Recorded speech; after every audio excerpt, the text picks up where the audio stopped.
All right, we are ready for lesson 1-4. As you can see, our title today will be angle measure.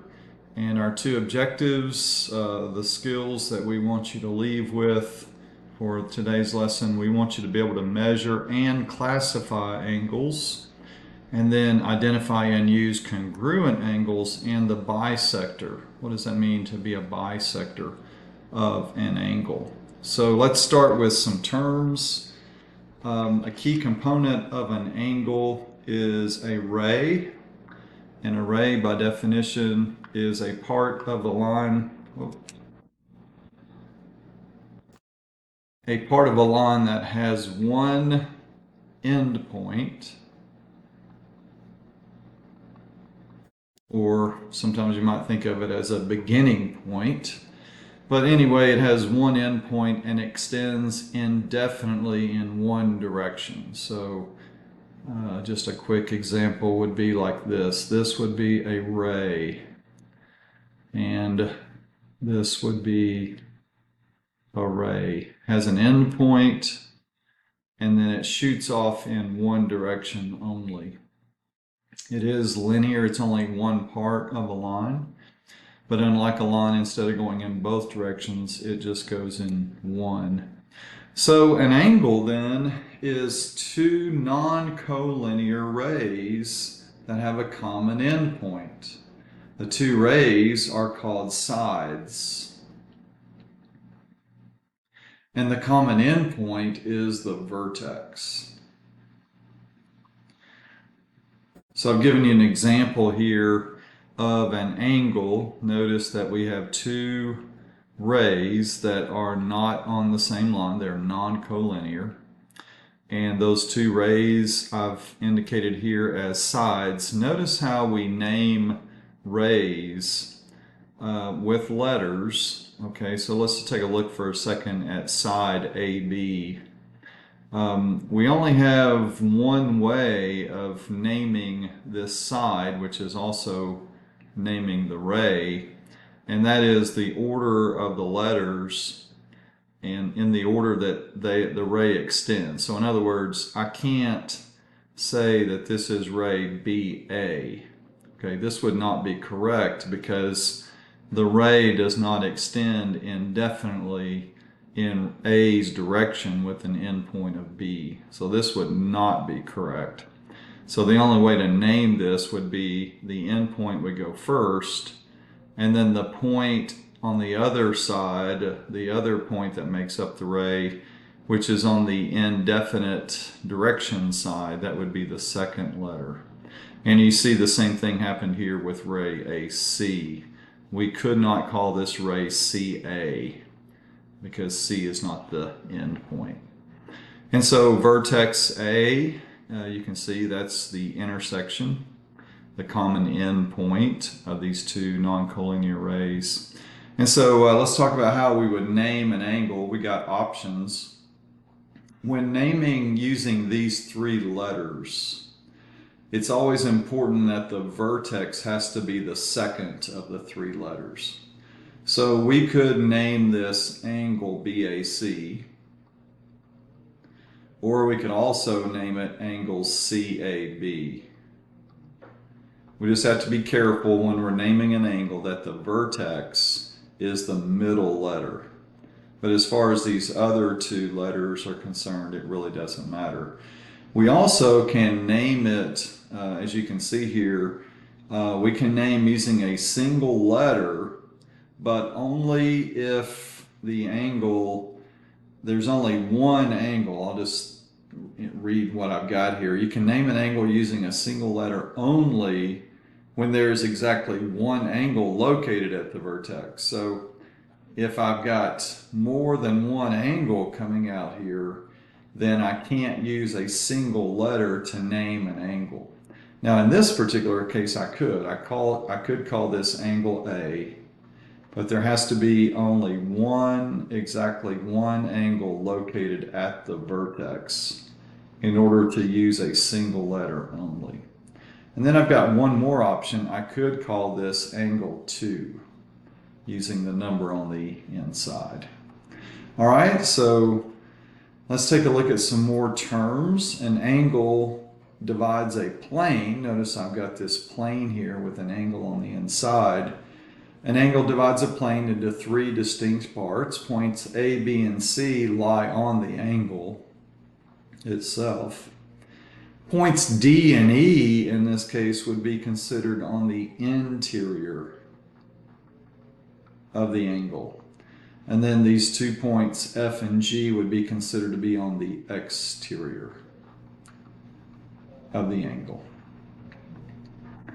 Okay, when we come to classifying angles, there's really three ways. When an angle measures exactly 90 degrees, as we show pictured here, that's called a right angle.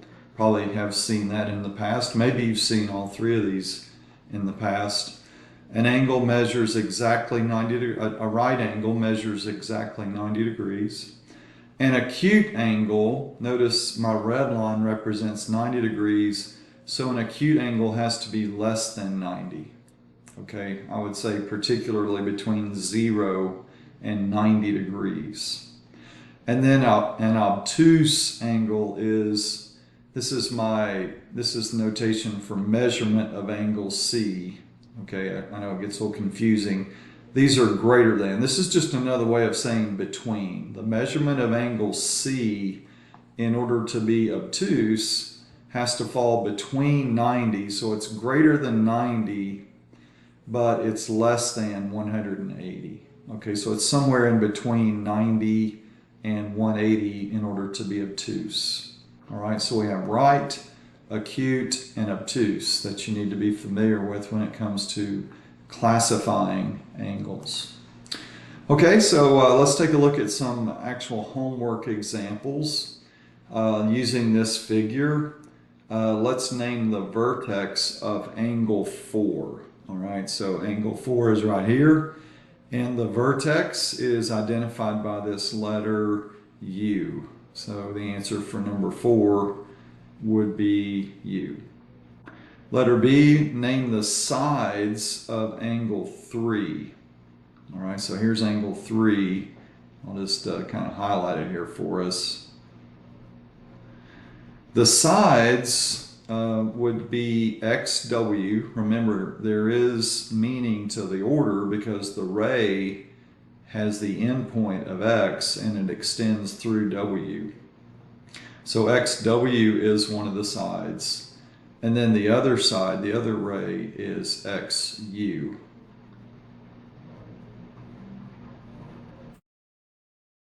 All right, and then let's go on to letter C. What's another name for angle 2?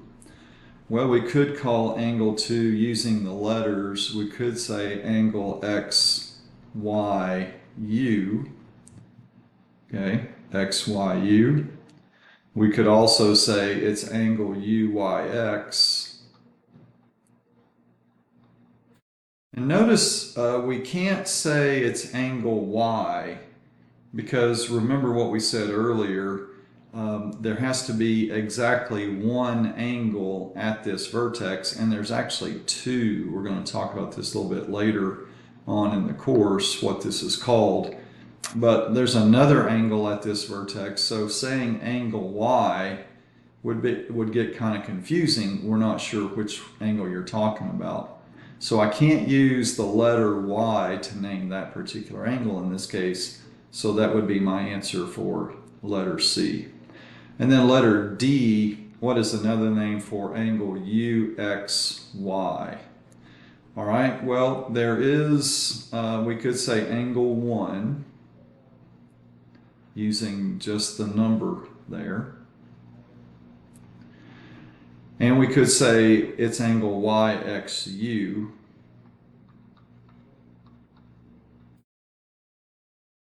And that's really the only two ways that we can. Remember, kind of like we talked about here, there's more than one angle at this vertex, so I can't use just the letter X to name that particular angle. So I have identified the two ways, the only two ways of naming that particular angle. Okay, so I will be giving you in class a protractor, and we're going to use the protractor to identify measurements. I'm going to try, you'll have to bear with me for a second. The program that I'm using here comes with a built-in protractor, and I'll try to use it and line these up and show you how you will use yours.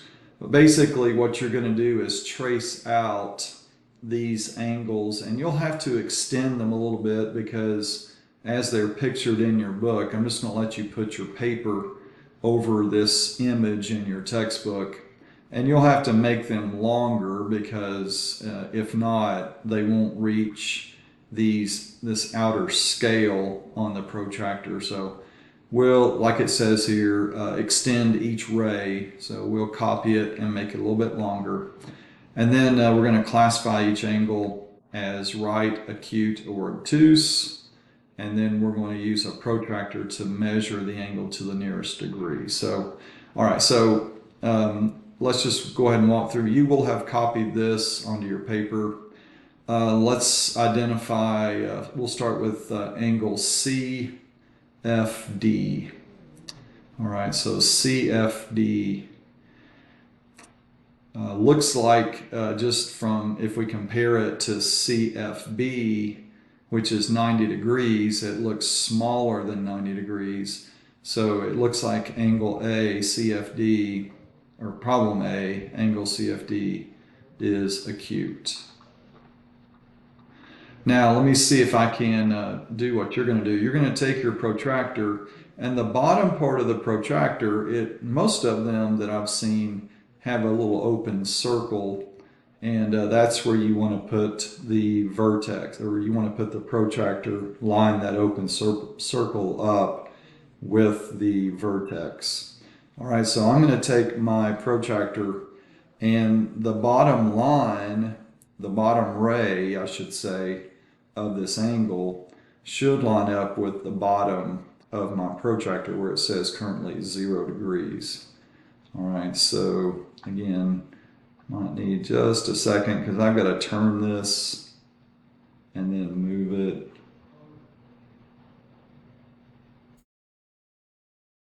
I might not get it exactly, but I'll try to get it pretty close. This will be pretty easy for you, but I just wanted to give you a visual of what this is going to look like for you.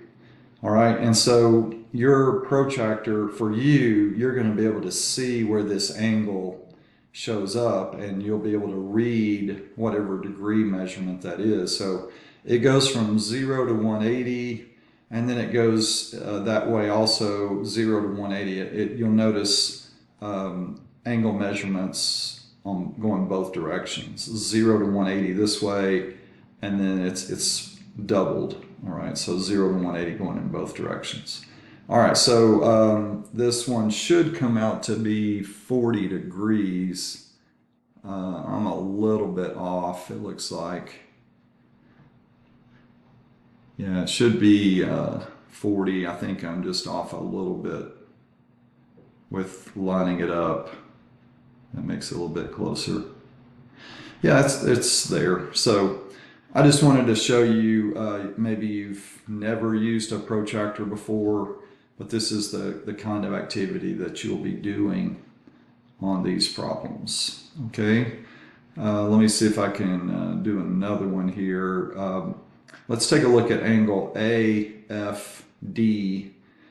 AFD, well obviously it's bigger than this 90 degrees and greater than 90. Between 90 and 180 would be obtuse. And then let me see if I can get a measurement for this. Put this back to 0 and turn it around.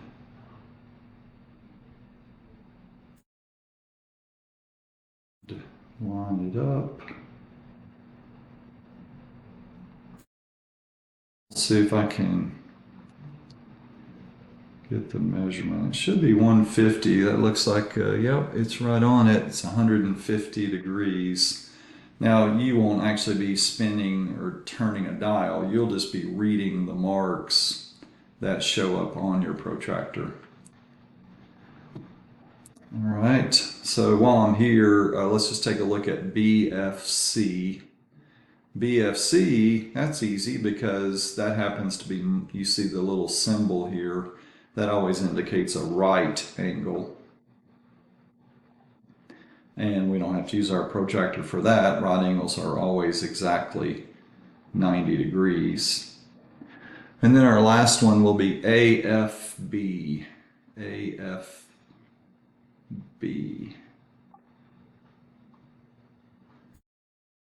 So while I'm already lined up, it should be 25 degrees. I might be off just a hair.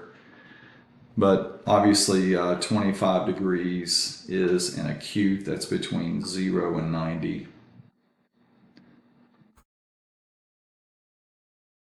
So that's the kind of activity that you will do. You'll have a homework problem like that where you're going to actually use your protractor. Okay, and then I've got, I think just one more slide for you. And this reinforces the idea of what does it mean to bisect an angle. So let's just take a look. In figure K, in this figure, really it's the same figure twice. I'm just going to use this top figure for problem A and the bottom one, same one, but I'm going to use this separately for problem B. All right, so in this figure, KJ and KL are opposite rays. All right, so what that means, short answer, what that means is this is forming a straight line. Okay, so opposite rays always form a straight line, and the degree measurement of a straight line is always 180 degrees. All right, so let's just set that aside for a second. Kn, which is this ray right here, bisects LKM. So when a ray like this, the side of an angle, bisects another angle, then it creates two equal halves. So this measurement, MKN, is the same thing as LKN. So a bisector creates two equal angles on either side of the ray that serves as the bisector. Okay, so that's important to know. So this is the same thing as this in measurement. All right, so with that in mind, let's take a look at letter A. If the measurement of LKM is 7x minus 5, okay, and NKM is 3x plus 9. All right, I'll just go ahead and write that in. NKM is 3x plus 9. This entire angle LKM is given as 7x minus 5. Then what is the actual degree measurement of LKM? Well, remember what we just talked about. Because this is called a bisector, it bisects LKM. That means that if this is 3x plus 9, then this also has to be 3x plus 9. And these two together, added together, have to equal the entire angle given right now as 7x minus 5. So setting up a little algebra problem, so we could say MKN, 3x plus 9, don't really need parentheses, but just to organize. And then added to NKL, or LKN, however you want to say it. Those two added together have to equal the entire angle LKM. And we're going to solve for x, and then when we solve for x, that'll help us come up with the actual degree measurement. So combine like terms, 3x plus 3x is 6x, 9 plus 9 is 18. And I subtract 6x from both sides, and I add 5 to both sides. And I get the value for x as 23. Well, that doesn't really help me come up, that doesn't give me the final answer. It does help, but what I need to do now is plug 23 in for x. 3 times 23 plus 9, right? So 69, 3 times 23 is 69 plus 9 equals 78. So the measure of this angle I found out is 78 degrees. And that means because this is a bisector, this angle also has to be 78 degrees. So when I add those two together, I get my answer. The measurement of LKM is 156 degrees. All right, and then letter B, we're told that NKL is 7x minus 9.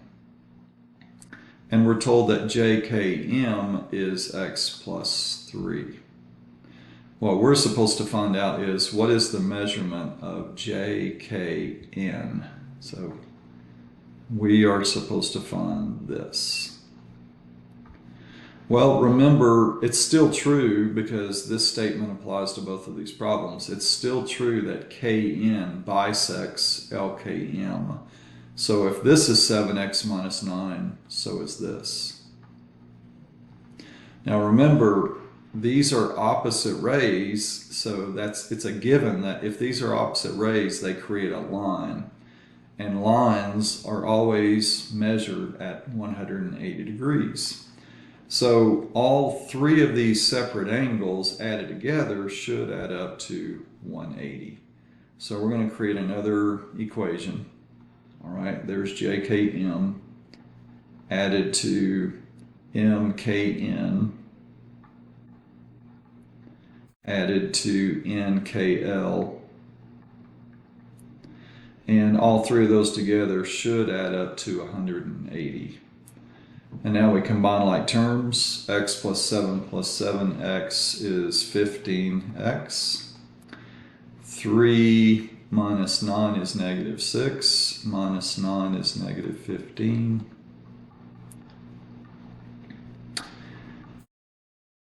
We add 15 to both sides. And then we divide by 15, and that should be 13. All right, so we're going to use 13 in place of x to help us find out this measurement for JKN. Well, if x is 13, then this angle, the first angle we come to, is 16 degrees. And then if x is 13 here again, 7 times 13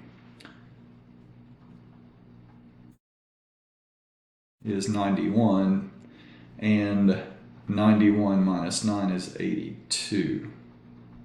So when we take these two together, we come up with the complete angle of JKN. So we just have to add 16 plus 82, and we get our answer. Angle JKN is 98 degrees. All right, those are all the examples I have. We will check your workout the next time. I'll have a home workout video for you if you need it. Always check there and see if there are problems, if they're giving you trouble. Maybe that'll help. If you have any questions, let me know.